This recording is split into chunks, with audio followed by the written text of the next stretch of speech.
One. Hey, good to see you again. Crazy Dr. Krause here, talking about axial skeleton. Axial skeleton, then we'll do appendicular skeleton in another segment, and joints in a following or a final segment for bones and skeletons. Axial skeleton: skull, vertebral column, thoracic cage, hyoid bone. So those four areas, or three areas and a bone: skull, vertebral column, thoracic cage, and hyoid bone. That's axial skeleton.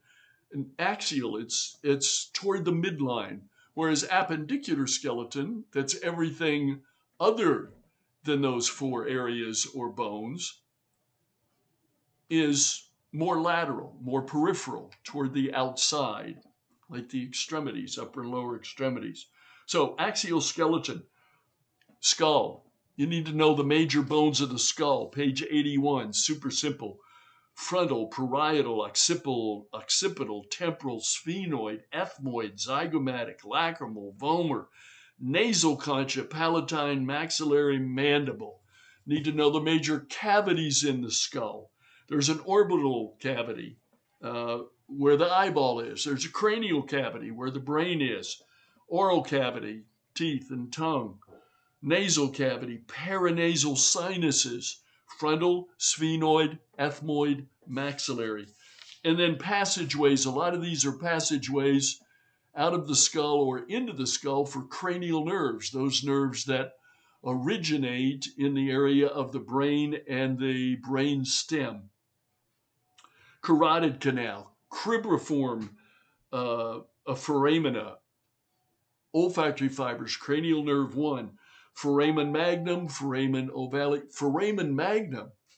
Magnum. It's big, like a magnum of champagne.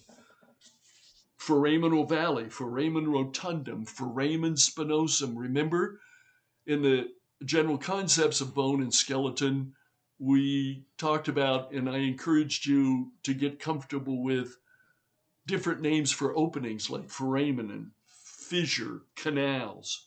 Hypoglossal canal, inferior orbital fissure, superior orbital fissure, stylomastoid foramen. Optic canal, cranial nerve 2, optic nerve. Then you need to know the sutures, four sutures in the skull. Sagittal suture, coronal. Sagittal, it's in the sagittal plane, mid-sagittal plane. That's why it's called sagittal. Coronal suture in the coronal plane. Remember that? Separates the body into anterior and posterior segments. And the lambdoidal suture, as well as the squamous suture.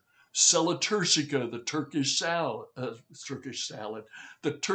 saddle that houses the pituitary gland, both anterior and posterior pituitary, part of the sphenoid bone. You need to know that, be able to identify it. Cranial fossa, anterior, middle, posterior, the name tells you. Anterior toward the front, middle, in the middle, posterior toward the back.